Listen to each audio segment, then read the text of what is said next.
ভাগ্য পরিবর্তন করতে চাইলে তিনটি গোপন আমল কখনো ছাড়বেন না। এই তিনটি আমল মাস্ট বি আপনি করবেন। আল্লাহ পাক রব্বুল আলামিন আপনার ভাগ্যে ভালো কিছু দিবেন ইনশাআল্লাহ। আমরা অনেকে মনে করি ভাগ্য মানে হচ্ছে যদি টাকা পয়সা আমার কাছে আসে, সম্পদ আমার কাছে আসে, আমি যদি কোটি কোটি টাকার মালিক হয়ে যাই তাহলে মনে হয় আমার ভাগ্য ভালো।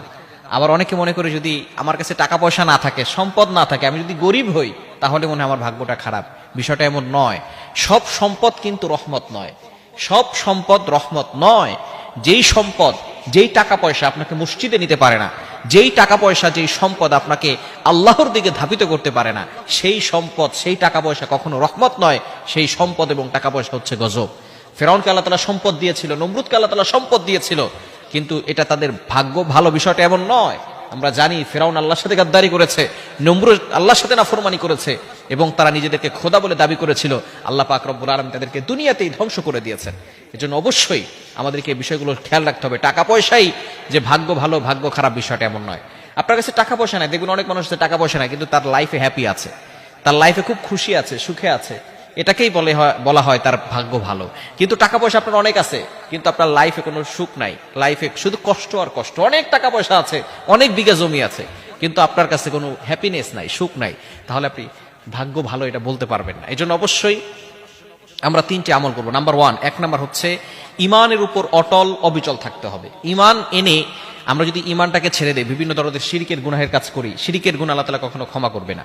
5 নম্বর পারার 5 নম্বর পৃষ্ঠার 4-5 নম্বর লাইন, সূরা নিসার 48 নম্বর আয়াতে আল্লাহ বলে দিয়েছেন, ইন্নাল্লাহা লা ইয়াগফিরু আন ইউশরাকা বিহি ওয়া ইয়াগফিরু মা দুনা যালিকা লিমান ইয়াশা।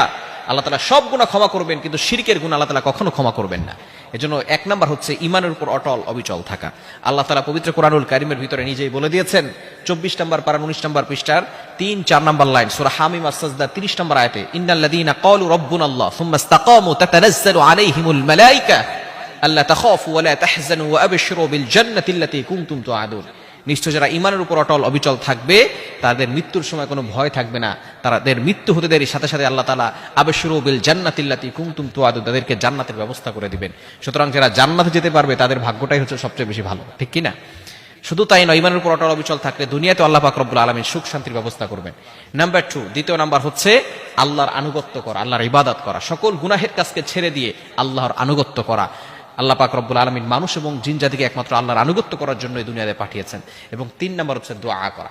আপনি যত বেশি পারবেন ইস্তেগফার করবেন, তাওবা করবেন এবং আল্লাহর কাছে দোয়া করবেন, হারাম থেকে দূরে সরে আসবেন, এবং একমাত্র দোয়াই পারে মানুষের ভাগ্য পরিপূর্ণভাবে পরিবর্তন করে দিতে।